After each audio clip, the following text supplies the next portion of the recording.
Welcome to video 2. Here we'll look at a family's monthly budget. So example 1.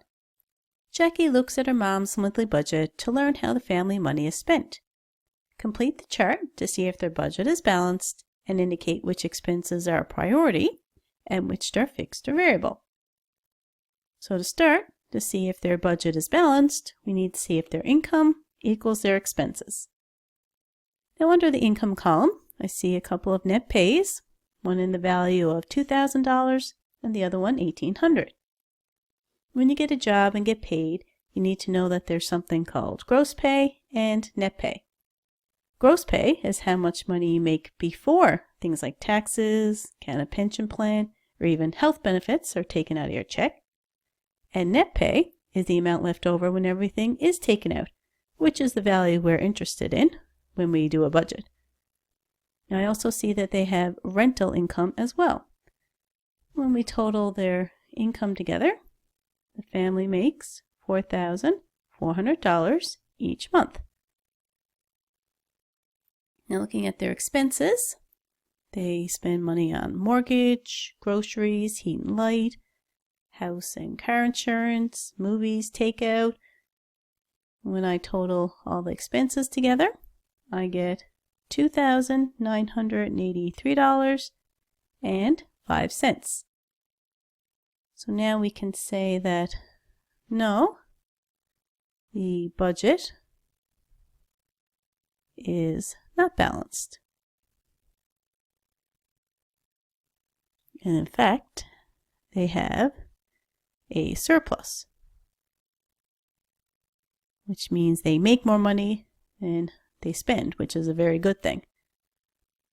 So now we're going to label each expense as a priority or not. This is important when determining how one could cut expenses to save even more money.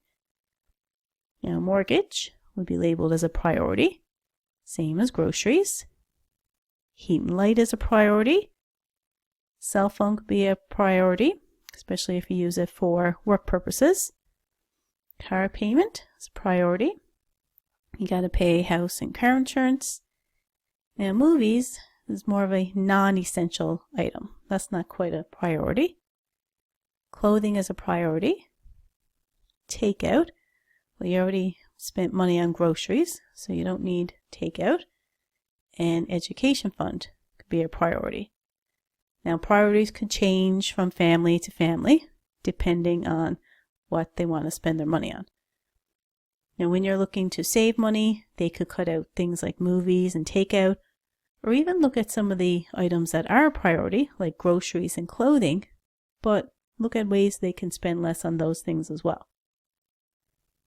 Now we're going to label each expense as fixed or variable. When an expense is fixed, that means it occurs every month, but same amount each month. Variable means it doesn't occur every month, or if it does, the amount is going to change.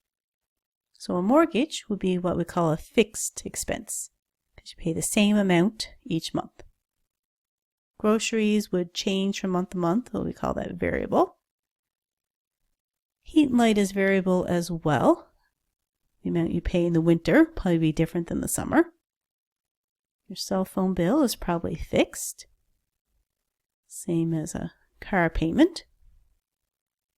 House and car insurance would be a fixed amount as well. Movies is variable.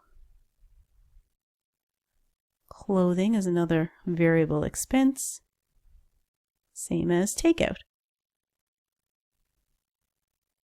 And education fund is probably a fixed amount they pay each month. So this just represents a sample budget that a family might do, as it gives them a snapshot of where their money goes each month. Now for example 2. Sherry has several part-time jobs. Her income and expenses are below. She puts any leftover income into savings. Now some of her sources of income include babysitting, walking dogs, working in a coffee shop, and the tips earned from working in the coffee shop as well. So let's find out the total. When I add them together, I get $915. Now our expenses include rent, food, bus pass, and entertainment. So that totals to be $785. Now, to determine how much Sherry will be able to save each month, we can just subtract the expenses from the income.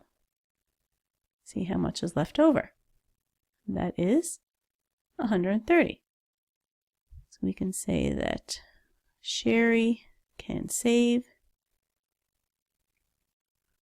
$130 each month. Now, Sherry would like to buy a new computer for school that costs $1,400. When will she have enough money saved? Well, if we divide the cost of the computer by how much she is saving each month, that will tell us how many months it will take. I get 10.8. So 10 months is not quite enough. So we'll have to say after 11 months, she will have enough money.